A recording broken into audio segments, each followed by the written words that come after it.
Hello everyone, Attack Power here, diving in to one of the new strongest divisions in the meta, 7th Mechanized. Let's dive right in here. If you enjoyed this, hit that like button, subscribe, consider checking out the Patreon or YouTube membership. Both of those really support and you get lots of cool perks with both. Alright, so diving in here, 7th Mechanized. This division has kind of re-exploded onto the competitive scene. Probably... definitely first, second, or third in terms of Soviet divisions, in terms of tier. I would honestly probably put it second. It does have, there are limitations to its strength, but it's up there for sure these days. Buffs to the ISU definitely help this division a ton. Obviously, it's one of the features that really enjoys it. Then just the general buffs to AA and things like that. Everything really helped this division out. So in terms of the build, I do believe Maverick Vanguard is the better build for this division. It doesn't have great tools for going super long. This is a division, though, that you could swing balanced. I'm not going to because I don't think it's the most proficient way to build it, but you definitely could if you really want to play longer. You have some ISUs to work with and stuff, so you can play a longer-ish game. It's just not... I think you're putting yourself in an unnecessary level of struggle about doing that. So let's dive right in here. The Recon tab, there's not a ton of choices here. The choices you have are good. There are good choices here, and the rest are kind of meh. So Razvedka, an absolute must-take. These are phenomenal. They come with they're basically just a bazooka squad. For all intents and purposes, you're just getting a chunky bazooka squad here. The SVTs are nice, semi-automatic rifle. Like, they'll put out some damage, but they're not beating any actual dedicated infantry squad in most combats. So don't expect this to, like, pull massive amounts of weight, but the bazooka, that's what you're getting this for. 30-point bazooka, it's great. A and B phase here. And then we're taking an A phase card of T-3476 Razvedka with the extra sight. It's just nice to have. Shifts a little bit of the points out of the tank tab, which is nice, lets you bring in other tanks and stuff. Things we're not taking, we don't need. There's so little negative use of this unit, I can't even describe how useless this is. The Carrier Dushka, there's an argument for this unit. It can get some work done. The Dushka, very similar to a 50 cal. We all know how strong the 50 cal is. The Bren is whatever. It's the 50 cal that really matters here. If you know what you're playing against, and you're playing against a division that struggles to deal with annoying little light armor here and there and everywhere, this is a great choice. The Dozer, it's a two-man recon team. There's nothing wrong with taking it. You can bring it in the Carrier Razvedka, which actually comes with the Boise AT rifle, which is a nice little bonus. It doesn't do a ton, but it can actually deal with, you know, some half tracks here or there, worst comes to worst. You can also bring it in, the BA6 just has a machine gun. That's not exciting, but you could bring it in with the Dushka truck here. This is, I would definitely, if you're going to do this, you might as well bring it in the Carrier Dushka here. Definitely more, the Carrier Razvedka, excuse me. Just the Carrier also doesn't really make sense either. Not sure why you wouldn't just pay the extra 5 points. It's not even extra 5 points. Why would you ever take the Carrier over the Carrier Razvedka? Like, that makes 48. Nope, same speed. This one even has radio? Okay, well, that makes no sense. Why does it even exist? Then we have the Motorized Vodka. Y'all know how I feel about these four-man teams. This one's actually almost more useful than most others because it's just fully dedicated CQC, 4 PP shots. It's certainly not lighting the world on fire, but I guess if you really want some more CQC, that is there. Hopping over to the Infantry tab, there's really nothing special here at all. This is about as standard as a Soviet infantry tab can get. We're taking a Sapri Komroti for that good old 4-man leadership card here. The Strelki SVT, nice to have. They're not like anything crazy, but they're certainly an upgrade on regular Strelki. Strelki DP and a Tanko Desaniki in the M2A1 half track here, all in A phase. B phase, we're taking the Avtomachiki, a Sapri squad, and another card of Strelki DP, and rounding it out with a Strelki DP squad. The arguments you can make, the Sapri PP Shaw in A phase can be really nice. The Panzerfaust, if it picks up any kills at all, can really pay off most of the entire card. Again, 4 PP Shaws does put out some damage. It's not like it doesn't do anything in terms of damage. So it's not a terrible choice. It's certainly nice for rushing early. Bring them in the Jeeps, of course. You're beating most things to the front line. So there's definitely an argument. Like, if you don't feel like you need the leader, then by all means, take these instead. You can take a 15-point leader as well, which is even cheaper. But this guy comes with a Panzerfaust, and I actually really do appreciate having the Panzerfaust. I don't find you're already down to 20 points for the leader. I don't think the premium price of 15 points is really necessary, especially the Panzerfaust really is nice to have on your infantry because your other infantry don't really have really strong AT. Of course, the grenades of the SVT and the Avtos are nice, but the PTRDs are, of course, not really killing any sort of heavier armor. I don't know why you would just take normal Strelky over the Strelky DP options. So the only argument really comes down to then, do you take more Sapity over the Avto Machiki? I'm not a huge fan of Pioneer and Sapity units in general. I just find them to be too micro necessary. They can be really, if you are like phenomenal at your micro, they are better. You can do the ground attack, little hack, then flamers lose to them, and that's quite strong. And the Sapity unit itself is a strong unit. It's got SVTs, a DP machine gun. You know, in terms of like a rifle squad, it does an okay job. The Avto, though, something about the amount of damage they put out, I have a hard time not appreciating. I find them to be more flexible, a little bit more like attack, move, and forget sort of thing. Put 2 of these in a woods versus any squad at all, and they will absolutely devastate it. I'm just a fan of Avtos. Have been for a long time. I like the unit.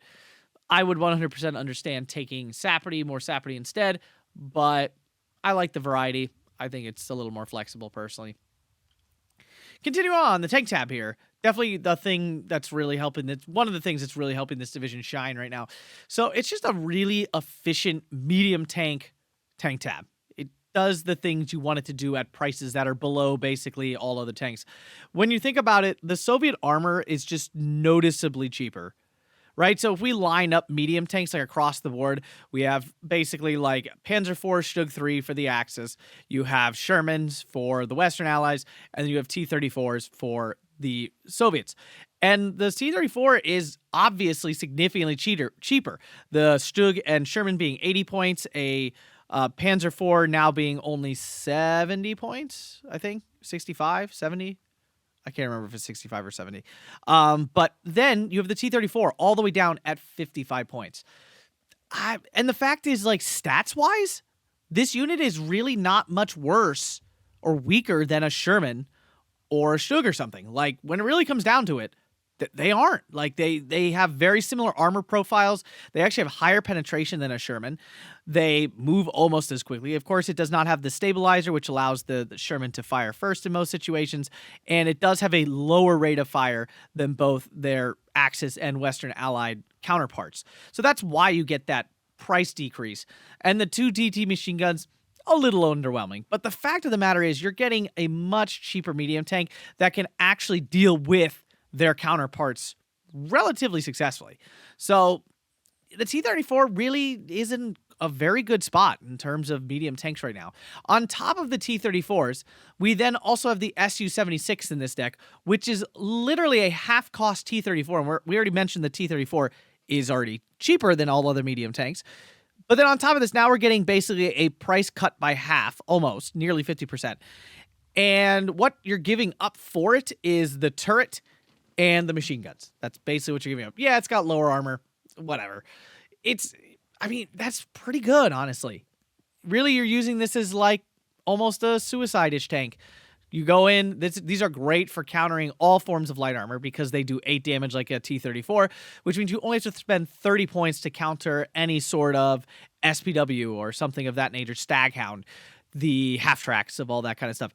It's just a really efficient unit at 30 points. It's hard to complain with getting this sort of card unit. So you definitely take them. We're taking an A phase card along with the leader variant because the leader variant is a leader variant. It's nice to have.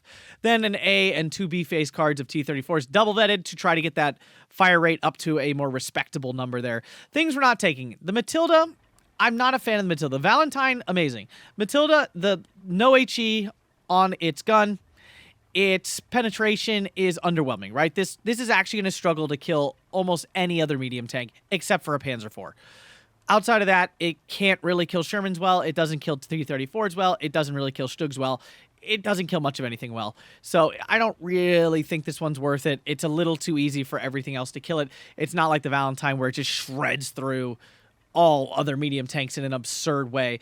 It is 20 points. I do understand the argument for it, but I just don't think it does any of the jobs well enough to be worth taking. I do like the KV-1S. I like the price of the Su-76 leader better, but this is definitely something that could be worth bringing along. It's a slightly stronger T-34 for all intents and purposes. Then you just have a T-34 leader, which you could take, I guess, if you want to give up the veterancy on this one to get the leader variant. There's nothing wrong with that. And then the T-34 1943 variant, there's really no reason to take it. It just has worse armor and slightly better availability. I don't think you need the better availability. I really don't. You know, you get one more tank, but you lose 15 millimeters of armor, which then makes this thing bad, essentially, against Shermans and other T-34s. It's not really worth the downgrade. Support tab. Pretty phenomenal, as Soviet support tabs tend to be. We're taking the Ognamachiki. We're taking some Maxims here. We're taking the 52P 35, right? 353 76 mil here. The SU-152 for your 2K domination. More SU-122s in B phase for even more 2K domination. And finally, some ammo. Things we're not taking. SG-43. I just find these to be kind of bad. No matter how much I want these to do well, they just never perform super well for me. So that's why I'm not taking these. Although I like the longer range, I feel they underperform.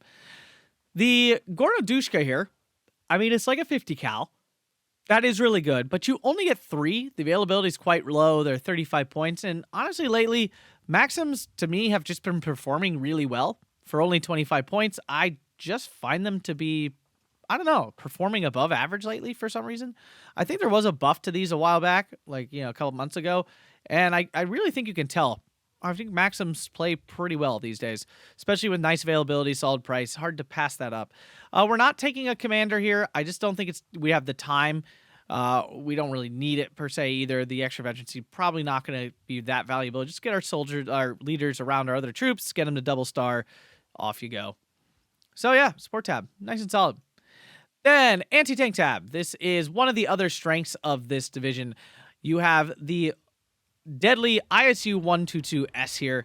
This is a unit I really never liked before, but with the recent availability buff that allows you to really actually vet these up semi-effectively, they're pretty darn strong. So A-phase, taking the M42, of course. This thing is phenomenal, always has been. Su-76, hyper-efficient unit here as well. Another great, like, can really trade up well. Also comes with radio, which is like just like a random bonus for the heck of it. Then, of course, we have the ISU-122S. This thing is an absolute house. Frustratingly so. Okay, and I'm going to warn you right now, guys. So, the accuracy on these are actually pretty good. Like, it's not like the old, 20%. This thing's never really going to hit anything. It absolutely does. I'm just going to warn you that when you're playing this unit, it's probably never going to hit, especially on the first time. And when you're playing against this unit, it's never going to miss. All right, that's just how it feels. That's just the way the game works, especially for poor saps like me. But I promise you will experience the same thing. But yeah, this unit basically can head toe-to-toe with any tank in the game. The only thing I would be careful with this one, the Elephant and the King Tiger, both of those are actually kind of a stretch for this thing. The 200 millimeters of penetration actually does not really consistently penetrate unless you're at like 1,000 meters or less. If you're at like 1,000 meters against one of those two tanks, your chances are about 50-50 to get that penetration. The thing is, every time the King Tiger, the Elephant, lands a hit, it will pen this thing. It only actually has 125 millimeters of armor, which, while respectable, is not actually absurdly high.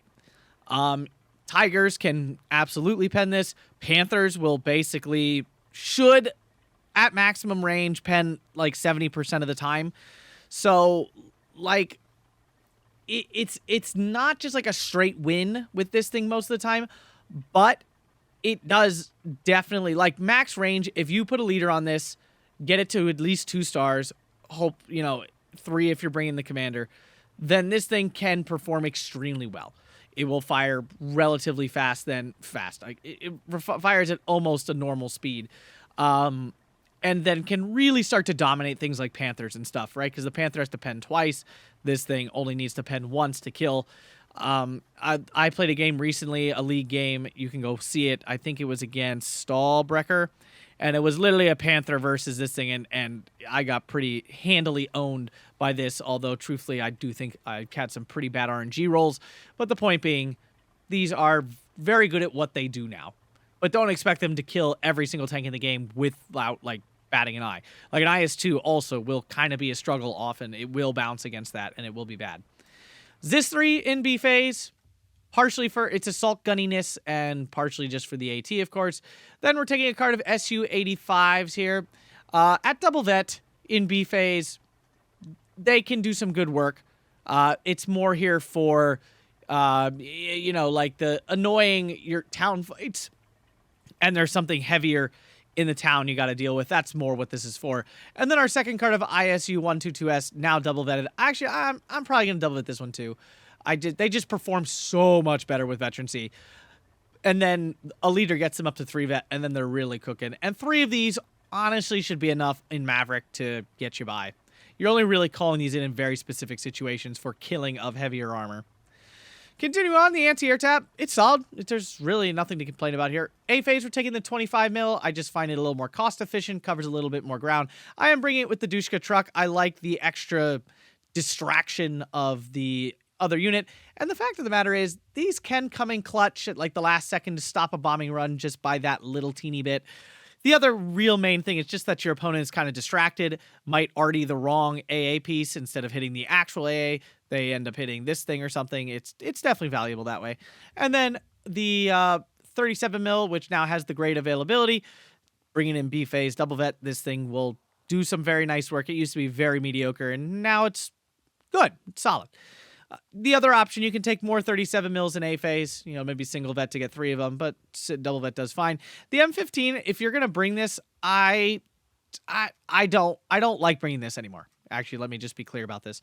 The availability is really low when you can double vet this one. You know, so you can get 2 of these double vetted or 2 of these unvetted, and the difference is pretty stark. I have a hard time recommending bringing this over the 37 mil just static one these days. If you know who you're playing and you know their division's like really already heavy and they're gonna they're like gonna be targeting your AA, then maybe there's an argument for it. But outside of that, if you're just hopping in the queue, I think the 37 mil just unmobile is just better anymore. The RD tab looks big. It's not actually that interesting. It's basically just 3 variants of mortars and the same RD gun over and over again. I am taking the Su-76 because the Su-76 is great. It's a nice mobile RD platform. It's not anything crazy. It's not going to like light the world on fire, but it's got a good rate of fire. The mobility matters. It's got radio. It's a pretty good price. I am taking them with veterancy just because 6 of these should be honestly more than enough. Taking, what would it be, 9 is a little ridiculous. I'm just not going to call 9 of these in, so I might as well put the veterancy on. Things we're not taking, RD leader, which is abnormal for me. I'm not taking the RD leader. I just don't think it's necessary. I have extra leaders in the tank tab. There's plenty of leaders in the infantry tab. The radio loss does suck, but you don't have to give anything radio, so there's not a lot of reason. Like, the bonus is not really here. And you have the Su-76s in the anti-tank tab with some radio on them. And there's also the leader tanks in the tank tab with radio on them. So there's plenty of radio running around. You don't really need it. The 82 mil mortar with the bike. I do find these, like, if you're going to take the normal mortar, I think you should take the motorbike mortar because you can actually move it. Like, your mortar is actually, like, the survivability is like 10x on the mortar variant, as long as you're moving it, of course. If you're not going to move your mortar, well, then obviously take the one that just comes with some more ammo. But the mortar in the bike also now, like, has 5 points less. You get 5 less shells, so 1 less volley. I definitely think that's worth it. The F-22 with the radio, it's whatever. Like, it's actually slower firing than the Su-76 here, like base level. This does 3.8 damage. This does also 3.8. So they're similar that way, but the slower rate of fire and the fact it doesn't move means, like, why would you ever take this over the Su-76s? 82 more mortar, we just talked about it. This is the same gun again as the Su-76, so why ever take this over the mobile variant with radio? You don't. The answer is you would never do that. There's absolutely zero reason. Actually, on top of that, the availability curve is the same. So, like, yeah. The Katusha, on principle, I just won't take this. If you are dying for a pseudo off-map for cheap, then this is your guy. Me, I find this thing to be the most trash unit ever, so no, I'm not taking it. 120 mil mortar, it's been talked about plenty. The extra availability is now nice. It's not the worst choice anymore, but again, I just don't see it over the Su-76. And then this off-map is not great, to be honest. It does come with a tank. So in its defense, it is a straight-up tank. It has a gun, does the machine gun, it's actually got good armor, it's got radio for fun. So, you know, technically speaking, if we're really being honest about it, you're paying like 80 points, maybe 70 actually, like 70 points for an off-map, and then 100 points for a tank. Technically speaking, that's a pretty darn good price for an off-map.